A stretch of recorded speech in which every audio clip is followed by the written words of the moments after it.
Hello, girls. We start with our next chapter of environmental valuation and its methods.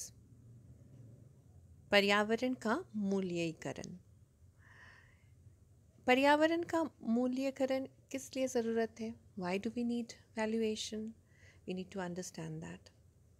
For this, we will be covering the meaning of environmental goods, the meaning of environmental valuation, the need and importance for such evaluation to happen worldwide, and the different methods. Of course, for that, we will also come across different concepts, different terms and terminologies which are important to understand and study the different methods and tools for valuation of environment. तो आइए पहले हम लोग ये समझते हैं कि पर्यावरण का मूल्यीकरण की जो ये धारणा है वो क्यों उत्पन्न हुई। एक अर्थव्यवस्था में एनवायरनमेंट एक बहुत ही सिग्निफिकेंट और इम्पॉर्टेंट रोल प्ले करती है। समय के साथ साथ अगर हम 50 साल पीछे भी चले जाते हैं तो हम देखेंगे कि प्राकृतिक संसाधनों का क्षय और पर्यावरण का उपशमन बहुत तेज़ी से हुआ है, जिससे जीवन की गुणवत्ता पर बहुत बुरा प्रभाव पड़ा है। Man has only exploited the resources of nature without thinking about how much depletion their economic activities is bringing to environment. And this is the main cause why today in our daily lives we face so many difficulties regarding environmental depletion. सभी जगह और सभी स्तरों में पर्यावरण क्षय की समस्या है। उसकी तीक्ष्णता विभिन्न भौगोलिक क्षेत्रों में अलग अलग है, जो आर्थिक विकास के स्तर और सांस्कृतिक तत्वों पर निर्भर करती है। Every nation today faces environmental challenges, and that too on a daily basis. What is the rate of environmental degradation and resource depletion strictly depends upon the level of economic activities in that country and the cultural activities of that country, or rather the culture and tradition of that particular country. If the culture and tradition is more close to nature, conservation and preservation of environment becomes easier. But there are countries who have moved in the name of civilization, in the name of modernization, in the name of advancement, where people have started living lives where they have moved away from nature. Their lifestyles, their economic activities are patterned in such a manner that is only unidirectional, which means that they only take from nature without giving back to nature, and hence lead to very high depletion of natural resources. पर्यावरण क्षय के पीछे एक प्रमुख कारण यह भी है कि हम अनेक पर्यावरण कार्यों को मुफ्त में उपलब्ध मानते हैं और उन्हें शून्य आर्थिक मूल्य प्रदान करते हैं। पर्यावरण के मूल्य का एक सही अध्ययन सभी लोगों में जागरूकता उत्पन्न करने और पर्यावरण की गुणवत्ता में सुधार करने के लिए पर्याप्त संसाधनों के आवंटन में सहायता करता है। The main cause, if we see, for not being aware of environmental valuation is that man has always taken environment and natural resources for granted. Since they are bestowed to us as the blessings of universe, blessings of the nature, they are taken as free gifts, and being free, they do not have any economic value. But when these natural resources, which are integral to the life and the livelihood of human beings on social and economic parameters, becomes depleted, scarce, or are on the verge of extinction, that is when man realizes their worth and significance in their life. This is why an awareness on a global scale is necessary to understand what actual value do these environmental goods or resources carry for human beings and their generations? आइए अब हम लोग इसकी एक एक धारणाओं पर चलते हैं, खास करके पर्यावरणीय वस्तुओं को समझते हैं।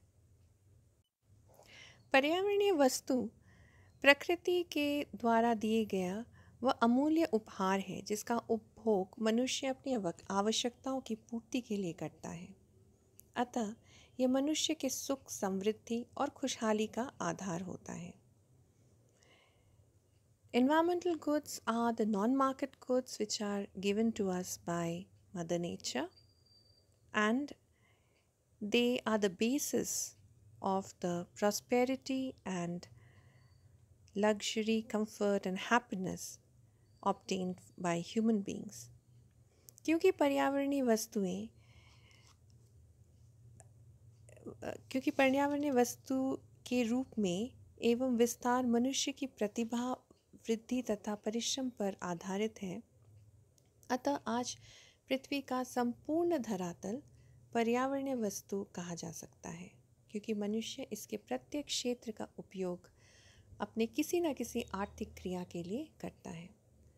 So whatever is given to us by nature can be accounted into the stock of environmental goods, because whatever is available in nature is one way or the other exploited by human beings to satisfy their wants. इस प्रकार पर्यावरणीय वस्तु के अंतर्गत वन्य भूमि तथा इसके विभिन्न उत्पाद तथा सेवाएं जैसे औषधियाँ, लकड़ी, पत्ते, वन्य जीव तथा इनका निवास, प्राकृतिक भूमि क्षेत्र जैसे साइलेंट वैलीज, समतल भूमि, दलदल भूमि इत्यादि, जल भंडार, मछलियाँ इत्यादि शामिल होते हैं। So all that is available in nature in the form of water, landscape, clean air, medicinal plants, forest and its products, etc. comes under the purview of environmental goods.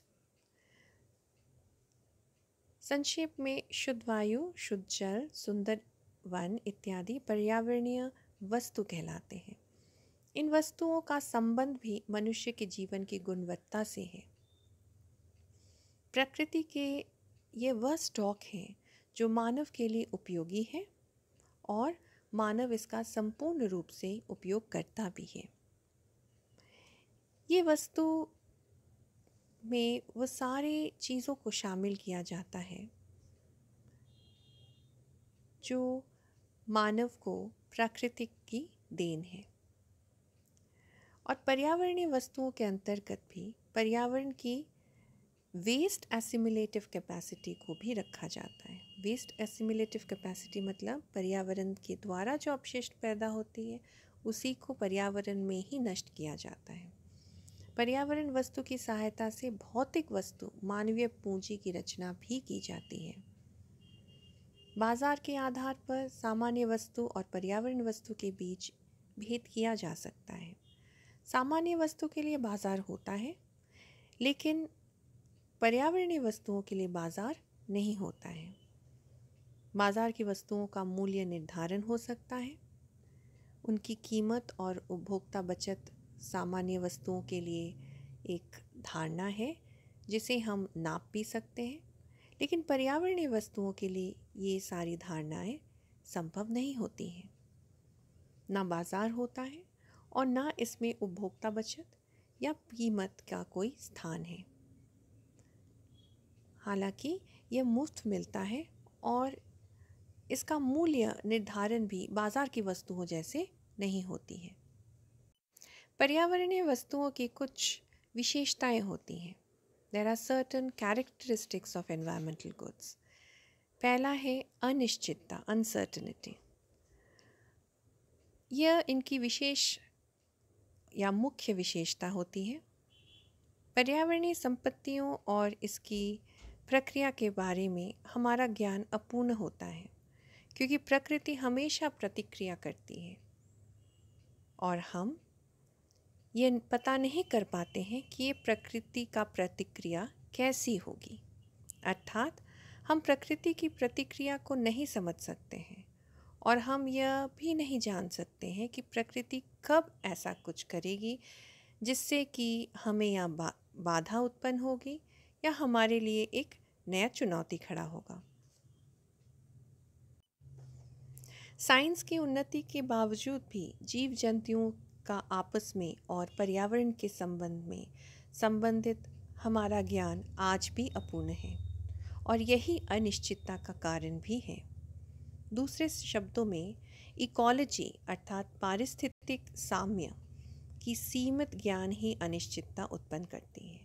Since we have limited knowledge of ecological balance and equilibrium, it leads to uncertainty regarding the action and reaction of nature.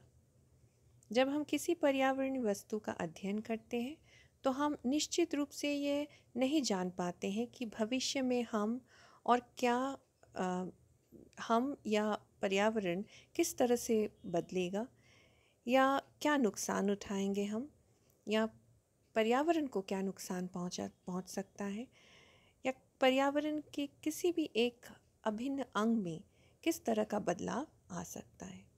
ये सभी चीज़ें हमारे लिए एक अनोखी या रहस्यमय घटना की तरह होती है जो सिर्फ और सिर्फ समय के साथ ही हमारे लिए खुलती है।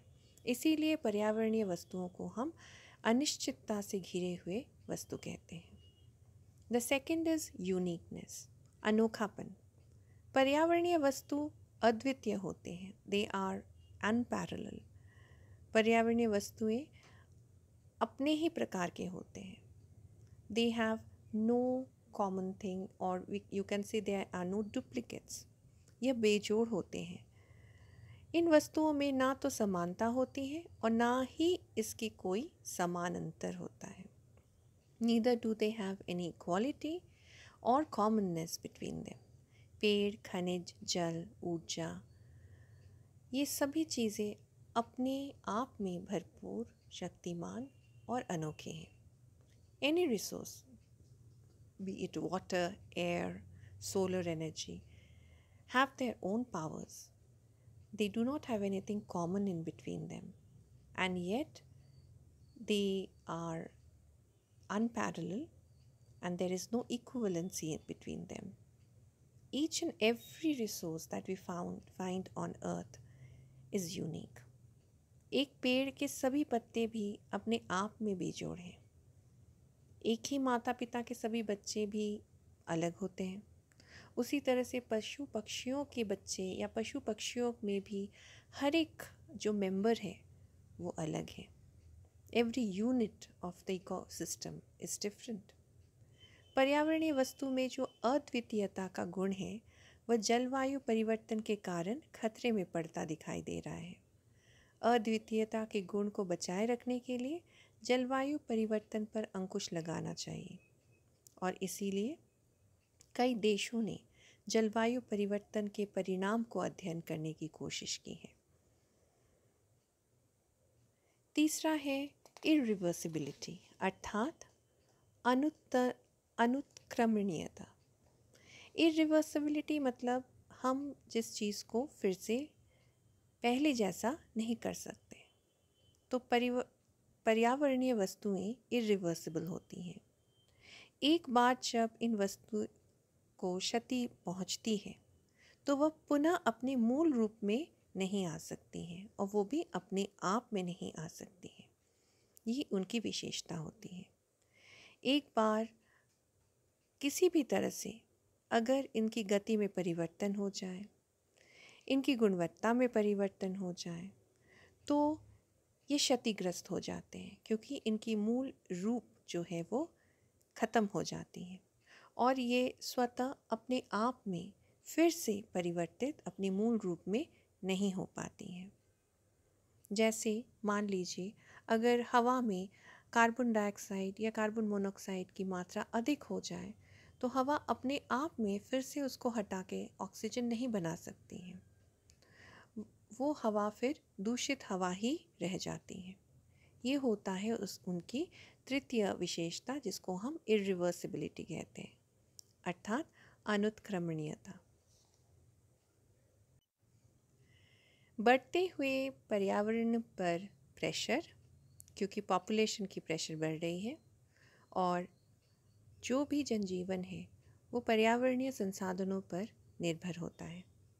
यही पर्यावरण साधन हमारे प्राथमिक क्षेत्र को भी संभालते हैं और हमारे हर ज़रूरत की प्रथम अवस्था या प्राथमिक अवस्था को पूरा करते हैं। These environmental protection is definitely needed. Why? Because when we take measures in society to improve the quality of environment, it prevents environmental degradation. जैसे जैसे मनुष्य पर्यावरण के संसाधनों को या वस्तुओं को उपयोग करता रहा है या करता रहेगा, पर्यावरण की क्षति बनी रहेगी। इस क्षति को रोकने के लिए या इस क्षति को कम करने के लिए अथवा इसकी गति को धीमी करने के लिए ये आवश्यक है कि हम पर्यावरण का मूल्यांकन करें और इसकी संरक्षण करें। सामाजिक तथा आर्थिक दृष्टिकोण से जो भी समाज को क्षति पहुंचती है पर्यावरण क्षति के कारण, उसे भी रोकथाम करने की आवश्यकता है। अर्थात पर्यावरणीय मूल्यांकन समाज और आर्थिक दृष्टिकोण से बेनिफिट एंड कॉस्ट एनालिसिस के रूप में सहायता करती है। अर्थात लाभ तथा लागत विश्लेषण के ज़रिए हम ये समझ सकते हैं कि समाज को पर्यावरण क्षति से कितनी हानि हो रही है और पर्यावरण मूल्यांकन करने से कितनी लाभ हो सकती है। और एक दूसरे अंग से भी हम देख सकते हैं कि पर्यावरण जो है economic and social point of view से समाज के लिए कितनी हानिकारक है इसकी डिप्लीशन, और पर्यावरण का सही रहना कितना लाभदायक है। तो ये लाभ और हानि का जब विश्लेषण करेंगे तो ऑटोमेटिकली ये विश्लेषण किसी एक पैरामीटर या किसी एक ऑब्जेक्ट पर डिपेंड करेगा, और ये ऑब्जेक्ट होता है एनवायरमेंटल वैल्यूएशन। एनवायरमेंटल वैल्यूएशन यानी पर्यावरणीय मूल्यांकन इस लाभ लागत विश्लेषण की को सहायता करती है।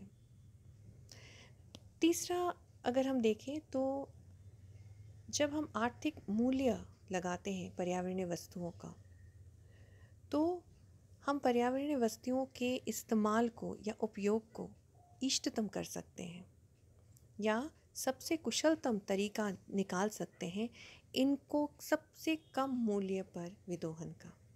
Whenever man puts an economic value to any object, his attention goes to how he can find means and methods to reduce the cost and to increase his efficiency. Ultimately, what happens is he finds methods more efficient and more effective methods of production and usage of that particular resource. This is where economic valuation helps to restore the resources and also for the effective and efficient use of resources. तो आर्थिक मूल्यांकन पर्यावरणीय वस्तुओं के विदोहन और आवंटन के लिए इस बात को कंफर्म करती है कि ये जो भी विदोहन होगा, जो भी प्रयोग होगा, वो इष्टतम होगा और बहुत इफ़ेक्टिव होगा, बहुत कुशलतम होगा। Now let us understand what is the need for environmental valuation. Specific needs. पर्यावरणीय वस्तुओं के मूल्यांकन की आवश्यकताओं को हम और थोड़ा सा विशेष रूप से समझें। पहला तो है पर्यावरणीय जो भी लिटिगेशन होता है यानी कानूनी दांव पेच होता है, उनके लिए पर्यावरणीय मूल्यांकन की आवश्यकता है।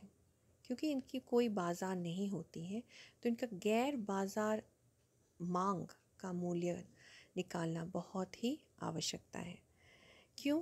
क्योंकि जो भी पर्यावरणीय वस्तुओं का डैमेज होता है, क्षति होती है, वो एक पूरे समाज के लिए कॉस्ट है या लागत है। तो इस डैमेज के कॉस्ट के कॉम्पनसेशन के लिए ये ज़रूरी है जानना कि डैमेज की कीमत कितनी है, और वो तभी जान पाएंगे जब पर्यावरण का मूल्यांकन किया जाएगा। पर्यावरणीय वस्तुएं एक से अधिक लोगों के लिए होती है यानी पूरे समाज के लिए होती है। लेकिन कुछ वस्तुएं ऐसी होती हैं कि यदि किसी एक ने उसका प्रयोग कर लिया तो दूसरे के लिए कम रहता है, जैसे फिशेस, ट्रीज़, फॉरेस्ट प्रोडक्ट्स। अगर किसी एक ने पेड़ को काट लिया तो वो उस जंगल में एक पेड़ कम हो जाएगा, है ना। तो इससे कई बार एनवायरमेंटल डिस्प्यूट्स अराइज हुआ करते हैं, यानी पर्यावरणीय झगड़े उत्पन्न होते हैं, यानी पर्यावरण की वस्तुओं को लेकर झगड़े या विवाद उत्पन्न होते हैं।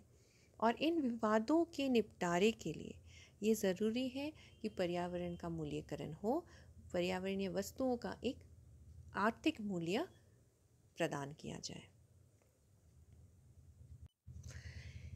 देश के या राज्य के स्तर पर नीतिकर्ताओं को अक्सर पर्यावरणीय नीतियाँ या नियम लागू करने पड़ते हैं, और इन नियमों के लिए ये आवश्यक है कि उन्हें पर्यावरणीय वस्तुओं का मूल्य एक the objectivity of it is that the valuation will give these policy makers a definiteness and a very discrete value of that particular environmental good for which policy is to be made. And whatever damage or depletion is occurring, the party who is damaging the product will have to give the compensation. अर्थात अगर समाज में किसी एक party, एक group, एक व्यक्ति इन पर्यावरणीय वस्तुओं को हानि पहुंचाता है तो डैमेज का कॉम्पनसेशन उनको देना चाहिए, या एक्ट के अनुसार अगर कोई भी पेनल्टी है, कोई भी आप कह सकते हैं सज़ा है, तो उसको मिलना चाहिए। इस चीज़ के निर्णय लेने के लिए या इन नियमों को लागू करने के लिए ये ज़रूरी होता है कि हर एक स्टेज पर जो राज्य या सरकार के जो कर्मचारी हैं उनको पता हो कि कौन सी चीज़ की कितनी क्षति हो रही है, यानी उनके मूल्य में कितनी गिरावट आ रही है। So this is why also environmental valuation helps in guiding environmental regulations, rules and policies. कई दशकों से पर्यावरण को क्षति पहुंचाते आए हैं, और सिर्फ ये एक देश का नहीं बल्कि विश्व के स्तर पर सभी देशों ने इसमें योगदान किया है। आज के वर्तमान युग में हर एक कल्याणकारी सरकार, हर एक देश की कल्याणकारी सरकार इसी बात पर बल डालती है कि किस तरह से पर्यावरणीय वस्तुओं और संसाधनों के विदोहन करते हुए भी इनकी क्षति को कम किया जाए, और इसके लिए वे अलग अलग कार्यक्रम चलाते हैं। Different programs and different policies and different initiatives are being taken for this. इसके लिए ज़रूरी ये होता है कि इन इनिशिएटिव्स को लेते वक्त कि जो वस्तुओं का डिप्लीशन यानी क्षतिग्रस्तता हुई है उनका मूल्य जब निर्धारण हो जाता है तो उनके प्रति जो खर्चा करना है या सोशल कॉस्ट या बेनिफिट एनालिसिस करते हुए देखना है कि कितना खर्चा करना चाहिए ताकि उनसे जो प्राप्त लाभ है उसका पूरी तरह से लाभ प्राप्त की जा सके। इस चीज़ का इक्विलिब्रियम या बैलेंस निकालने के लिए भी ज़रूरी है कि उस पर्टिकुलर ऑब्जेक्ट या गुड का वैल्यू पता चले। Say suppose a particular resource is very important to the society और उस पर कोई खर्चा नहीं किया जाता है क्योंकि पता ही नहीं है कि उसका इकोनॉमिक वैल्यू कितना है, तो पीढ़ी दर पीढ़ी सोशल कॉस्ट जो है वो बढ़ता चला जाएगा। जैसे हवा जो हम लोगों ने किया है, हवा को हम लोगों ने अशुद्ध करते गए हैं, हम लोग प्रदूषण फैलाते गए हैं। Decades after decades we have been polluting air without thinking that air is so much necessity to us, pure air.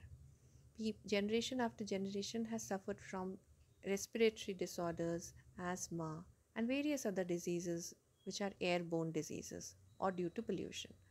So what has ultimately happened is that the initiatives that were taken to restrict pollutions were not so acute or were not so strict. उतने सख्ती से ये initiatives को पालन नहीं किया गया था।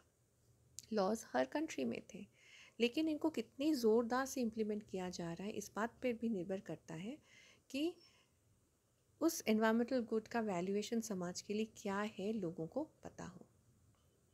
और उसका सबसे अच्छा उदाहरण है एयर पोल्यूशन।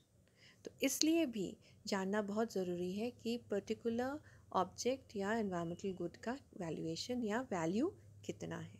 तभी जाकर एक समाज में सरकार के द्वारा जो भी अभियान चलाए जाते हैं उसका पुष्टि हो सकता है कि उस पर्टिकुलर गुड के प्रति कितना खर्च किया जाएगा, इनिशिएटिव को कितना स्ट्रॉन्ग किया जाएगा, ताकि उस चीज़ का डिप्लीशन रोका जा सके या उस चीज़ को बचाया जा सके for the later on use. लेकिन अभी तक जो हम लोग कह रहे थे कि क्या किस लिए ये आवश्यक है, the importance of environmental valuation, but what is the main problem of environmental valuation? It is that there is no actual market जहाँ पे हम लोग सामान्य वस्तुओं की तरह डिमांड और सप्लाई की इंटरेक्शन से प्राइस डिसाइड कर सकते हैं, लेकिन पर्यावरणीय वस्तुओं के लिए ऐसा कुछ नहीं है। जैसे कि क्लीन एयर यानी स्वच्छ हवा के लिए कोई मार्केट नहीं है, हालांकि बिना हवा के हम लोग कोई सांस नहीं ले सकते और जीवित भी नहीं रहेंगे। लेकिन स्वच्छ हवा की हमारी कितनी ज़रूरत है, कितनी आवश्यकता है, कितनी डिमांड है और कितनी सप्लाई है, इस बात को नापने का हमारे पास कोई ज़रिया नहीं है और इसीलिए बाज़ार कीमत भी उपलब्ध नहीं होती है। पर्यावरणीय वस्तुओं के मूल्यकरण में काफ़ी सारी बाधाएं आती हैं, बहुत सारी कठिनाइयाँ आती हैं और इसके मूल्यकरण के पीछे जो इन बाधाओं को तोड़ते हुए जो भी कार्य हुआ है उनको समाज में एसिमुलेट करना या अपनाना भी कठिन हो जाता है। So it becomes very difficult not only to evaluate what kind of value has to be assigned to an environmental good, but the acceptance of that value is even more difficult by producers, by households, and even for policymakers at times. So, and each and every stakeholder group will have a different aspect or a viewpoint over the valuation. अलग अलग विधियां हैं इसके मूल्यकरण के लिए, लेकिन अलग अलग स्टेक होल्डर ग्रुप्स इनकी वैल्यूएशन मेथड्स को अलग अलग तरह से देखती है। सहमति एक बात पर होना मुश्किल है, जिसको हम लोग अगले लेक्चर्स पे देखेंगे कि कौन कौन से वैल्यूएशन मेथड्स हैं और उनको किस तरह का प्रयोग में लाया जाता है।